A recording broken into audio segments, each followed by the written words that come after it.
Like I said in the Invisible Man Returns review, the 1940s were a definite leveling off of the horror genre. The bubble had definitively burst. However, there was still room for some genuine innovation. And, well, Ernest Schoedsack, the director of movies like King Kong, Son of Kong, and Mighty Joe Young, brought in a pretty innovative little horror movie that has sadly gone unrecognized, or largely unrecognized anyway.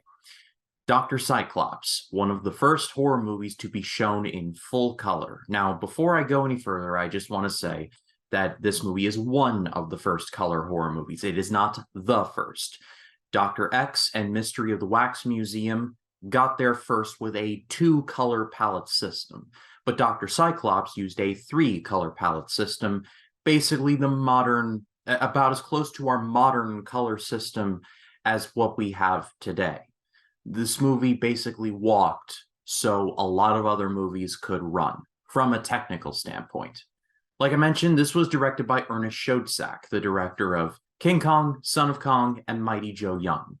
He was very influential in the effects world, and King Kong still remains one of the best monster movies of all time. I've covered it for the AFI project if you'd like to check that out.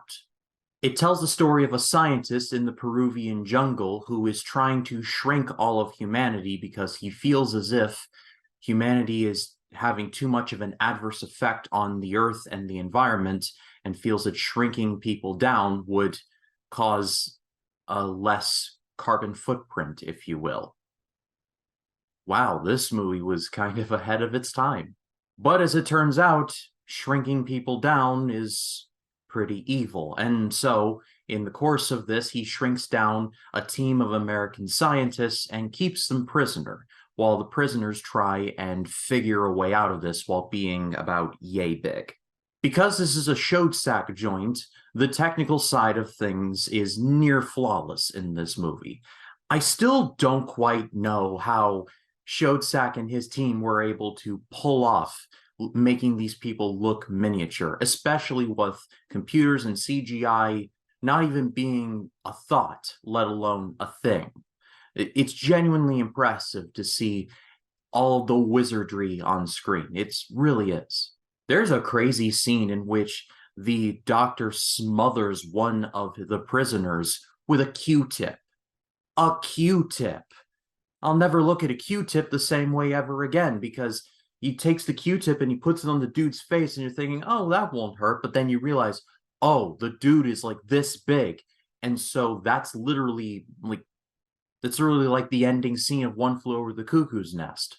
This movie has just enough story to carry things along, but the story really is not important. What is important, and what is the most memorable, is the technical side of things. The effects, the color, the whole nine. It's one of the more impressive movies of the era.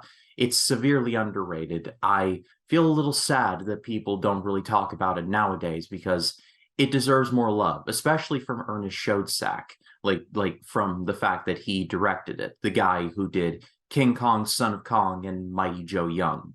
He was so influential to effects in general.